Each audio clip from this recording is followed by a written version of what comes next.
What's up everyone, welcome to your 17th C++ tutorial, and in this tutorial I'm going to be teaching you guys how to use an if statement. Now what an if statement does is pretty much you give the computer an option. You said, alright, I'm going to tell you something. If it's true, I want you to run this bit of code, but if it's not true, then forget it. Don't run the code at all.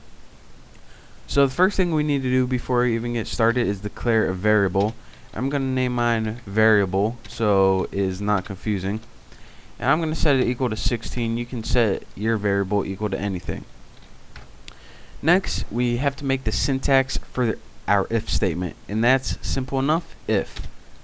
Now what this if statement is going to do is run the test condition that's going to be in your parentheses right here, and if that's true, then it's going to run the code in the body of your if statement. If this is false, then it's not going to run this code at all. So let's give it a test condition. We say, alright, if variable is less than 30, so if 16 is less than 30, which is true, so it should run this, we want you to output on the screen the word cello, and then we want you to end the line. In case this is false, what happens is the if statement skips this completely and just moves on to the next line. But since the statement is true right now, then it's going to run this and then move on to the next line. So just to make a next line real quick to show you guys what's actually going on, you can tell what's going on easier. Not part of the loop. I'll make another line of code that you guys would use in your program that isn't part of the loop. So again, what's going to go on right here is this C++ is going to evaluate this variable. It's going to say, alright, if this variable is less than 30, which is true, it's going to run this line of code in your if statement, and then it's going to run this line of code just because this is a regular part of your program. If it was false, it's going to skip this and go right to this.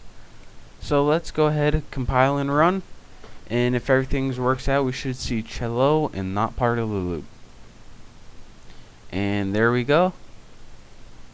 Again, as you can see, the if statement evaluated that our variable was true, so it ran the statement in the if code, in the if body, and then it moved on to the next regular part of your program. And now if you're asking, alright, what if this is false? I guess you guys can probably tell what's going to happen. What if you've got something like 32, and you have an if statement that evaluates it as false? Since the variable is now not less or greater than 30, this is false. So what C++ is going to do is say, alright, your test is false, so I ain't running this code at all, Haas. I'm just going to skip this and move on to this. So let's go ahead, compile and run. And after everything worked out fine, we shouldn't see cello at all, and it should just successfully move on to our next part of our program. So again, the if statement evaluated this, said, alright, I'm skipping this since it's false, I'm just moving on. And there's what you get. So those that bit of code is your basics for your if loop. Again, play around with the test condition, and in the next tutorial I'm going to be teaching you guys how to do a if-else statement most likely. So stick around, and I hope you learned something. Thanks for watching.